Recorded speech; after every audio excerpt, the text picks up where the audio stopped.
Hello friends, welcome to my channel prepare with Arnab. तो आज का टॉपिक है complete preparation strategy, books and resources to crack SSC exams. तो मेरे पास बहुत सारे रिक्वेस्ट आ रहे थे कि मेरा प्रिपरेशन स्ट्रेटजी आपके साथ शेयर करूं, कौन से बुक्स मैंने पढ़े हैं, कौन से रिसोर्सेज यूज़ किए हैं। तो वो मैं आपके साथ शेयर करने जा रहा हूँ। और मेरा नाम है अर्नब मजूमदार। मैं IB ACIO, SSC CGL, SSC CHSL ये सब एग्जाम में सिलेक्ट हुआ हूँ। और मेरा NTPC भी निकल जाएगा, उसमें भी अच्छा मार्क्स है। लेकिन अगर SSC CGL फाइनल रिजल्ट आ गया तो मैं वो सब ये CHSL NTPC का डी भी स्किप कर दूंगा, इसमें कोई डाउट नहीं है। ठीक है, तो आगे बढ़ते हैं। और जो जो लोग मेरे चैनल में नए हैं वो लोग प्लीज़ मेरे चैनल को सब्सक्राइब कीजिए, और कंटेंट अच्छा लगे तो लाइक और शेयर करना। और मेरे चैनल में बहुत सारे दूसरे वीडियोस भी है, इंपॉर्टेंट है और आपके काम आ सकते हैं। वो सब वीडियो भी आप जाके देख सकते हैं, डिस्क्रिप्शन बॉक्स में प्लेलिस्ट का लिंक होगा। और आप मुझे कांटेक्ट कर सकते हैं अर्नब मजूमदार 468@gmail.com। और मेरा फेसबुक इंस्टाग्राम लिंक भी आप डिस्क्रिप्शन बॉक्स में मैं दे दूंगा। तो एसएससी एग्जाम्स में 4 सेक्शंस होते हैं। क्वांटिटेटिव एप्टीट्यूड मतलब मैथ्स, उसके बाद आता है इंग्लिश आता है, और उसके बाद रीजनिंग आता है, और उसके बाद जीके और करंट अफेयर सेक्शन रहता है। सब 25 क्वेश्चंस रहते हैं। और 25 और हर क्वेश्चन का मार्क्स 2 मार्क्स रहता है। तो टोटल 100 क्वेश्चन एंड 200 मार्क्स रहता है टीयर 1 में।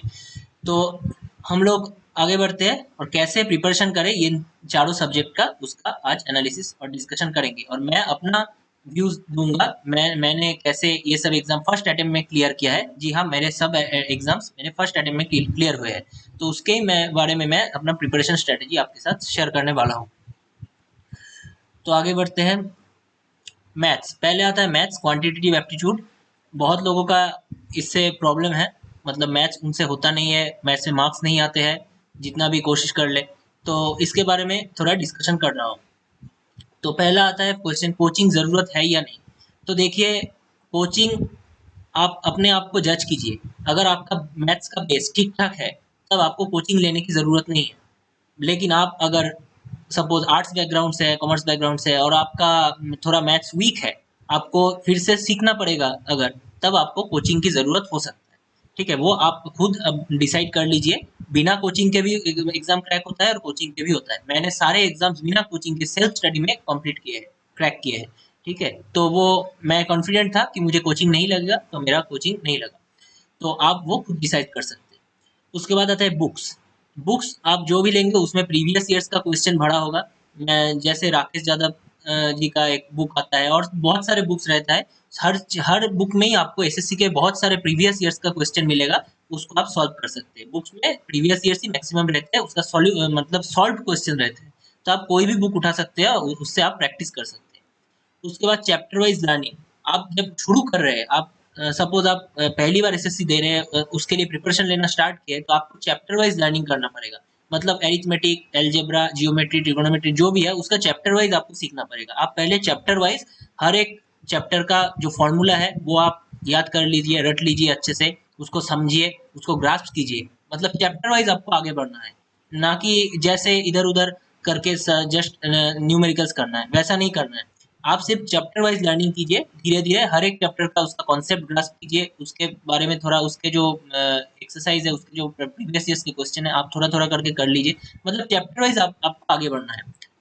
आपको हर एक चैप्टर में अपना एक्सपर्टाइज बनाना है, मेन मुद्दा ये है। उसके बाद ऑनलाइन रिसोर्सेज। ऑनलाइन रिसोर्सेज के बारे में मैं जब बोलूँगा तो मैंने जो प्रैक्टिस किया है वो सारे टेक्स्ट बुक से प्रैक्टिस किया है। मुझे टेक्स्ट बुक अच्छा लगता है। आपको जो भी ऑनलाइन प्लेटफॉर्म मिले आप कर सकते हैं, लेकिन मैं पर्सनली टेक्स्ट बुक से प्रैक्टिस किया हूँ और वो मुझे बहुत ही फायदेमंद लगा।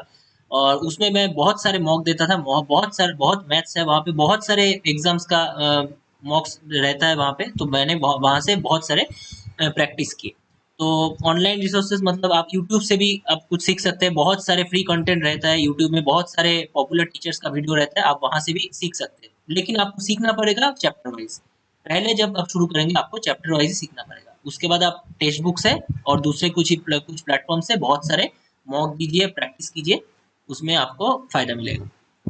उसके बाद आता है प्रीवियस ईयर्स पेपर। एक बात जान लीजिए दोस्तों, एसएससी के एग्जाम में आपको, अगर आपको मतलब सक्सेस चाहिए तो आपको प्रीवियस ईयर्स बहुत अच्छे से करना पड़ेगा। प्रीवियस ईयर्स में आपको बहुत एक्सपर्टाइज बनाना पड़ेगा। मतलब प्रीवियस ईयर्स का एक भी पेपर, एक भी क्वेश्चन नहीं छोड़ना है।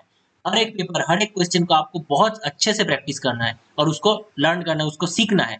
ऐसा नहीं रट लिया, मैथ्स कभी रटने से नहीं होता, आपको उसको समझना पड़ेगा।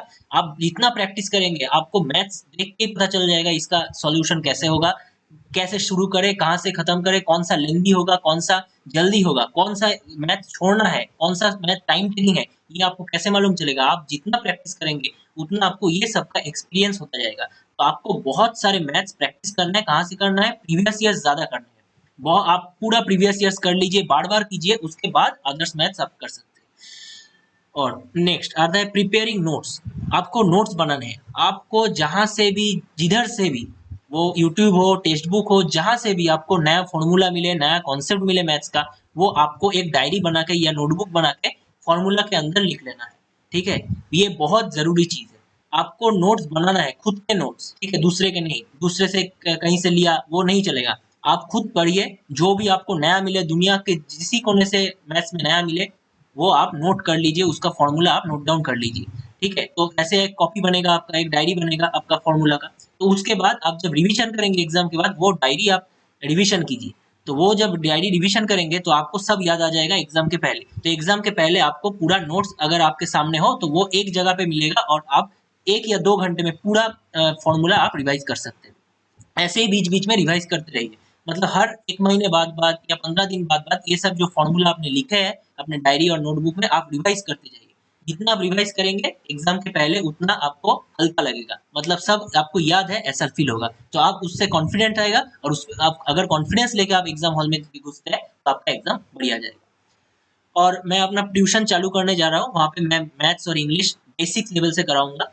ठीक है, मैंने इसके रिगार्डिंग मेरे टेलीग्राम चैनल में पूरा अपडेट दिया है। सितंबर मंथ पूरा फ्री में मैं पढ़ाऊंगा। उसके बाद अगर 1 महीना आपको मेरा टीचिंग स्टाइल अच्छा लगे, कंटेंट अच्छा लगे, तो आप अक्टूबर में एडमिशन ले सकते हैं। मंथली बहुत ही मिनिमल चार्जेस लगेंगे, ट्यूशन फी लगेंगे। ठीक है, आप वो देख सकते हैं, आपका मर्जी। नेक्स्ट नेक्स्ट आता है इंग्लिश।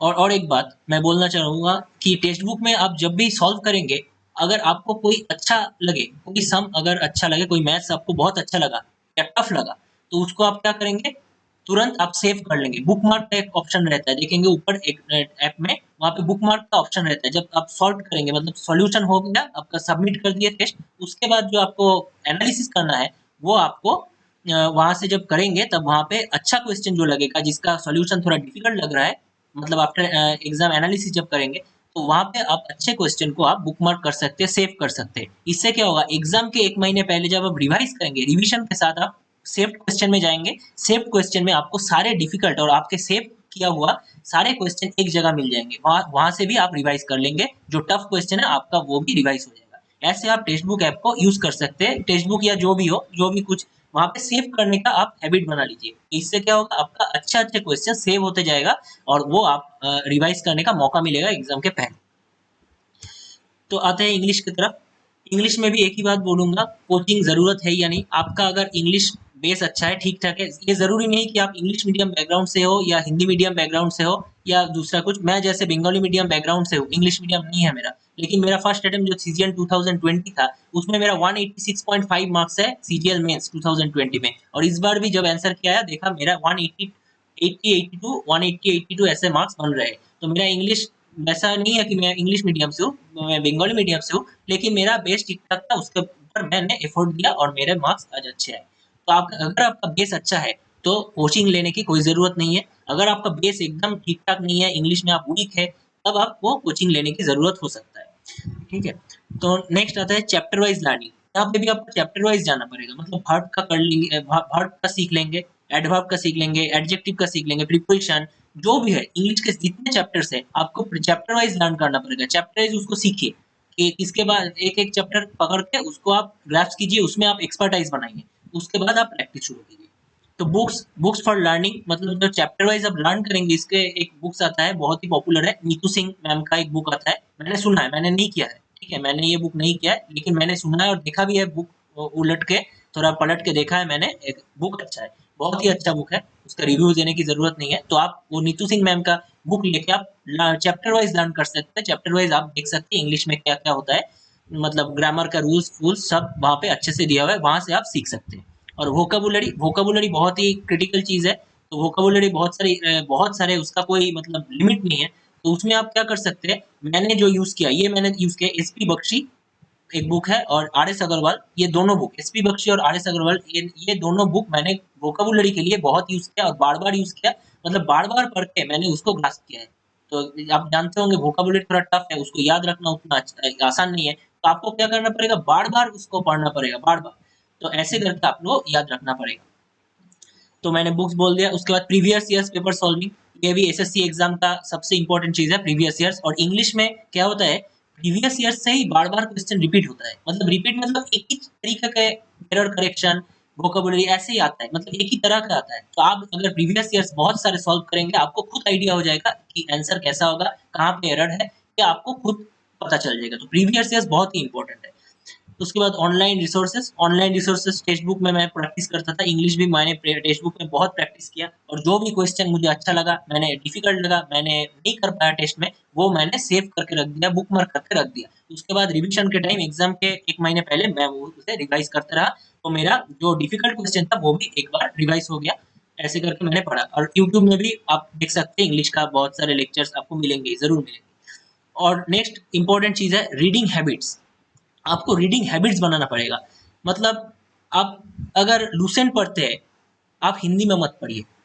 मैं जानता हूँ मेरे बहुत सारे हिंदी व्यूअर्स रहेंगे और बंगाली व्यूअर्स भी बहुत रहेंगे, पर मैं बोलूंगा कि आप जो भी पढ़े, इंग्लिश में पढ़ने की कोशिश कीजिए। इससे क्या फायदा होगा, अगर सोचिए आप जीके पढ़ रहे हैं इंग्लिश में, करंट अफेयर्स पढ़ रहे हैं इंग्लिश में, तो इसमें क्या होगा, आपको जीके करंट अफेयर्स तो याद करना ही होगा, आपको पढ़ तो रहे हैं, उसके साथ आपका इंग्लिश भी अच्छा हो रहा है, क्योंकि आप जीके करंट अफेयर्स जब पढ़ रहे हैं, उस जीके करंट अफेयर्स में वो काम आ रहा है। उसके साथ अब अगर अगर आप वो चीज इंग्लिश में पढ़ेंगे, तो आपका इंग्लिश का नॉलेज भी अच्छा होगा, रीडिंग हैबिट होगा। तो मैं ये बोलना चाह रहा हूँ कि जो भी आप पढ़ेंगे, आप इंग्लिश में पढ़ें, आप न्यूज़पेपर पढ़ें।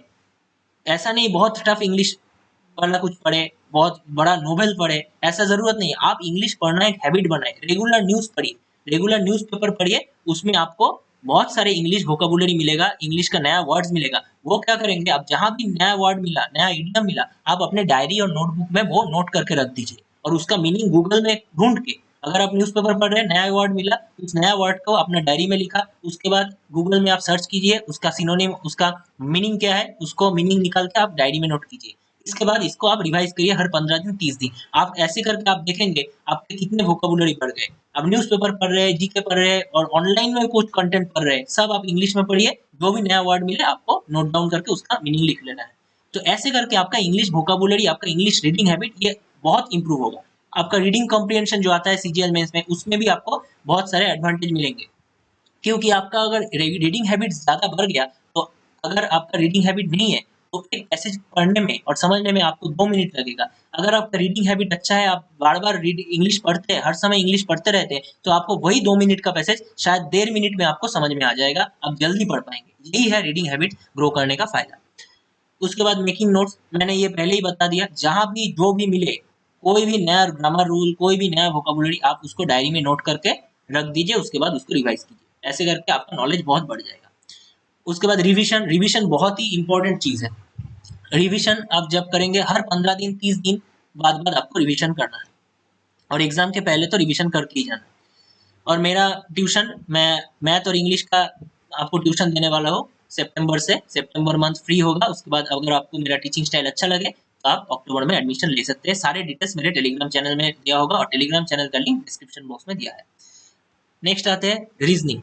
तो इसके बारे में मैं ज़्यादा नहीं बोलूँगा, इसके बारे में आपको मेरे से ज़्यादा अच्छा पता है। आपको क्या करना है, सिर्फ रीजनिंग में प्रीवियस ईयर्स प्रैक्टिस करना है। आप पूरा प्रैक्टिस कीजिए, रीजनिंग का जो भी मिले आप पूरा एकदम से प्रैक्टिस कर लीजिए। रीजनिंग एक ही तरह का आता है बार बार, थोड़ा इधर उधर होता है, कोडिंग डिकोडिंग थोड़ा डिफिकल्ट दे रहा था लास्ट टाइम, मतलब लास्ट ईयर एसएससी में। तो आप रीजनिंग बहुत सारे प्रैक्टिस कीजिए, जितना रीजनिंग प्रैक्टिस करेंगे उसका उतना आपको स्पीड बढ़ेगा, उतना आपको एक्सपीरियंस बढ़ेगा, और आपको पता चल जाएगा इस रीजनिंग को कैसे करना है, इस कोडिंग डिकोडिंग मतलब क्वेश्चन का लॉजिक क्या है, ये जल्दी जल्दी आपको समझ में आ जाएगा। कैसे आएगा, आपको प्रैक्टिस से आएगा। तो आप रीजनिंग सिर्फ प्रैक्टिस करते रहिए किसी भी ऑनलाइन प्लेटफॉर्म में, ठीक है, और प्रीवियस ईयर से जरूर कीजिए। नेक्स्ट आता है GK and current affairs, the most unpredictable thing. इसको लेके बहुत सारे स्टूडेंट बहुत सारे क्वेश्चन पूछते हैं और परेशान हो चुके हैं जीके करंट अफेयर्स सच बताओ तो मैं भी परेशान हूँ, क्योंकि जीके इतना खराब आ रहा है अभी रिसेंट एसएससी में, जीके इतना खराब आ रहा है कि उसको टच करने का लायक नहीं है। ऐसा मुझे भी लगता है, मुझे तो टफ लगता है, जरूर लगता है। तो जीके करंट अफेयर्स 25 क्वेश्चन रहते हैं। तो यहाँ पे दो पार्ट है, एक है स्टैटिक जीके, मतलब हिस्ट्री, ज्योग्राफी, इकोनॉमी, पॉलिटी, ये सब मतलब जो चेंज नहीं होगा, ठीक है, जो आपको बुक में मिलेगा। और एक है करंट अफेयर्स, जो आपको मतलब रिसेंट करंट अफेयर्स जो है उससे क्वेश्चन आता है। तो मैं मेरा सजेशन ये है कि आप स्टैटिक जीके के पीछे मत भागें। स्टैटिक जीके आप जितना भी पढ़ लो, वो एक समुंदर है, उसमें आप कुछ नहीं कर पाएंगे। अगर उस आप जितना भी पढ़ लो, उससे बाहर का भी कुछ दे सकता है और आपका पूरा एफर्ट वेस्ट जाएगा। तो मैं ये बोलूंगा, स्टैटिक जीके में आप सिर्फ लूसेंट पढ़े। आप लूसेंट जो बुक आता है उसको आप अपने ग्रिप में रखें, उसको ग्रास्प करें अच्छे से, और वो लूसेंट वाला बुक आप बहुत अच्छे से अपने ग्रिप में रखें। उसके अंदर आया तो अच्छा, नहीं तो छोड़ दो। करंट अफेयर्स ये बहुत इंपॉर्टेंट है। करंट अफेयर्स आपको कॉमन आएगा ही आएगा। आप लास्ट 6 मंथ का अगर सोचो, इस बार दिसंबर में सीजीएल है, सीजीएल 2022 दिसंबर में है। आपको क्या करना है, अराउंड जनवरी फरवरी से नवंबर तक, ये आप कर सकते हैं मार्च से नवंबर तक, मार्च अप्रैल से नवंबर तक आप लास्ट 6-7 महीने का, 8 महीने का करंट अफेयर्स अच्छे से कर लो। ठीक है, नवंबर तक अगर आप करंट अफेयर्स कर लोगे, उसमें अंदर आप जो भी पढ़े हैं उसके अंदर से ही आपको क्वेश्चन देखने को मिलेगा सीजीएल 2020 में, क्योंकि ये एक लिमिटेड टॉपिक है। मतलब जनवरी से नवंबर तक जो भी आप करंट अफेयर्स हुआ है देश में या इंटरनेशनल में, वो एक कॉमन चीज है, मतलब उसके बाहर से कुछ नहीं आएगा। तो ये पढ़ने में, इसमें एफर्ट देने में, करंट अफेयर्स में एफर्ट देने में आपको फायदा है, क्योंकि आप एफर्ट देंगे उसका रिटर्न आपको जरूर मिलेगा। लेकिन स्टैटिक जीके में आप जितना भी पढ़ो, उससे बाहर का भी क्वेश्चन आ सकता है। तो मैं ये बोलूंगा, आपके पास अगर टाइम कम हो, आप करंट अफेयर्स में बहुत ज्यादा गौर कीजिए, इंपॉर्टेंस दीजिए, एफर्ट दीजिए, उसको आपको रिटर्न मिलेगा। और अगर बहुत ज्यादा आपके टाइम है, आपके पास फ्री टाइम है, आपके बाकी सब सेक्शंस कंप्लीट हो चुके हैं, और आप थोड़ा एक्सपीरियंस गेन कर चुके हैं एसएससी में, और बाकी मैथ, रीजनिंग, इंग्लिश सब में आपका एक्सपर्टाइज है, तब आप स्टैटिक जीके के पीछे भाग सकते हैं, अगर आपके पास टाइम है। ठीक है, क्योंकि मार्क्स तो देने ही है, मार्क्स तो लेने ही है। आप जीके करंट अफेयर्स सेक्शन से भी आप मार्क्स उठा सकते हैं। तो बट इसमें मार्क्स लाना थोड़ा डिफिकल्ट है, मतलब इसमें बहुत ज्यादा एफर्ट देने से थोड़े मार्क्स मिलते हैं। वही एफर्ट अगर आप मैथ इंग्लिश में देते हैं, रीजनिंग में देते हैं, मैथ इंग्लिश स्पेशली, तो उसमें आपको रिटर्न बहुत ज्यादा मिलेगा। यही कहना चाहता हूँ, बाकी आपकी मर्जी। बुक्स और रिसोर्सेस हम मैंने बोल दिया, बुक्स लूसेंट में पढ़ता था, और आप भी लूसेंट पढ़ो, और भी बहुत सारे बुक्स है, कुछ भी पढ़ो, लेकिन स्टैटिक जीके में उतना ज्यादा एफर्ट मत दो।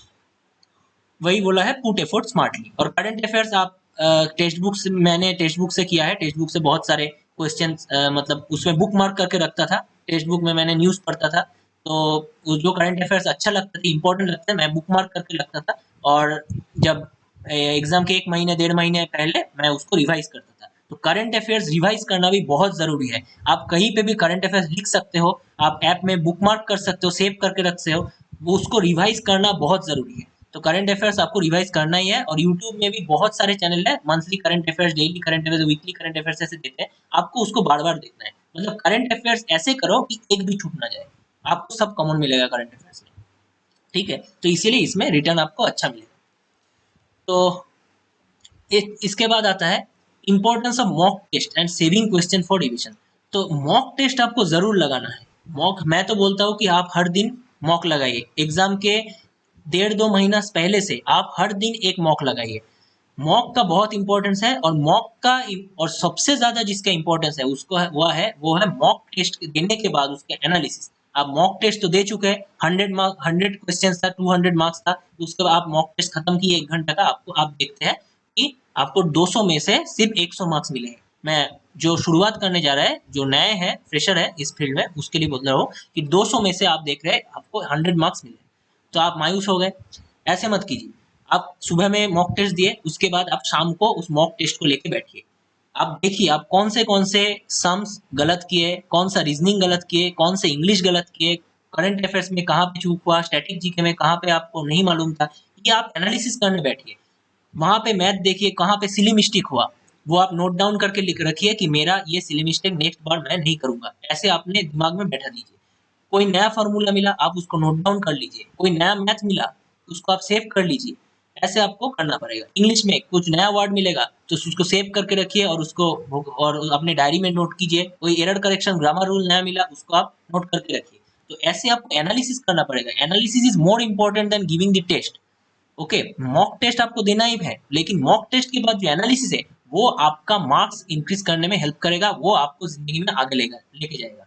ठीक है, आप 100 मार्क्स आए, नेक्स्ट दिन आप उसको रिवाइज कर लीजिए। नेक्स्ट दिन आप एनालिसिस के बाद आप डिटरमाइंड है कि मैंने जो लास्ट दिन गलती किया था वो मैं नहीं करूंगा, वो उसके बाद वाला दिन आपके 105 मार्क्स आए, उसके बाद वाला दिन 110 मार्क्स आए, ऐसे करके आपको इंक्रीज करना पड़ेगा मॉक टेस्ट में मार्क्स। अगर मॉक टेस्ट में अगर अच्छा परफॉर्मेंस है तो डेफिनेटली आपका एग्जाम के दिन भी आपका परफॉर्मेंस अच्छा जाएगा।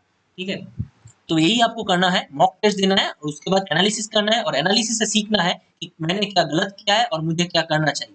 ऐसे आप प्रैक्टिस करेंगे तो आपका टाइम में भी खत्म होगा एग्जाम, और आपको सीखने को भी मिलेगा। ठीक है, और सेविंग क्वेश्चन फॉर रिवीजन ये तो मैंने बोल ही दिया, कोई भी ऑनलाइन प्लेटफॉर्म में आप यूज कर सकते हैं। उसके बाद जो इंपॉर्टेंट क्वेश्चन रहेगा अच्छा लगेगा वो आपको सेव करने के रखना है, उसके बाद उसको एग्जाम के पहले उसको आपको रिवीजन करना है, ऐसे आपको लर्न करना है। और मैं टेक्स्ट बुक में मेरा मैंने दिया है, आप टेक्स्ट बुक यूज कर सकते हैं। टेक्स्ट बुक एक ईयर का सब्सक्रिप्शन आप ले सकते हैं, और मेरा कोड है QGIJKX, ये आप देख सकते हैं कि अगर आप पुट करेंगे परचेस के टाइम तो आपको डिस्काउंट मिल जाएगा, 10% 15% कुछ डिस्काउंट मिलता है। तो आप QGIJKX ये कोड लगा सकते हैं, मेरा कूपन कोड है, आपको कुछ डिस्काउंट मिल जाएगा अगर आप टेक्स्ट बुक परचेस करते हैं तो। उसके बाद मेरा कुछ पर्सनल टिप्स है और ओपिनियन आप बोल सकते हैं।